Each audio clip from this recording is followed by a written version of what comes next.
গেমের নতুন আপডেট আসার পর গেম খেলাই দুষ্কর হয়ে উঠেছে।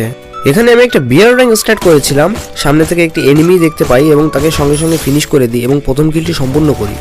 এবং ঘরের মধ্যে এখানে কিছু এনিমি ফাইট করছিল, আমি ফার্স্টে প্রথম কিলটা সম্পূর্ণ করি এবং একটু পরে দ্বিতীয় কিলটা সম্পূর্ণ করি। সে আমাকে অ্যাটাক দিয়েছিল, আমার এইচপি একদম কমে যায়। সামনে একটি এনিমি দেখতে পাই এবং একে এক শটে ফেলে দিই।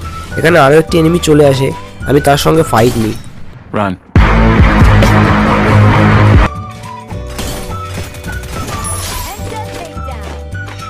দেখো এইখানে হচ্ছে কেন আমার সঙ্গে সেই ঘটনাটা ঘটে। এখানে আমি সামনে একটি এনিমির সঙ্গে ফাইট নিচ্ছিলাম, আমার এইচপি কম থাকার কারণে আমি হিল করতে থাকি। তখনই একটা গাড়ি এসে আমাকে ধাক্কা দেয়। আমি নর্মালি মেডি মারার চেষ্টা করি, কিন্তু হুট করে আমাকে কোথায় নিয়ে আসে। আমি একটি ওয়াল দেখতে পাই এবং ওয়ালের কভারে এসে মেডি মারতে থাকি। তখনই সে আমাকে হিট করা শুরু করে, ওয়াল ব্রেক হয়ে যায় এবং সঙ্গে সঙ্গে আমি নক হয়ে যাই।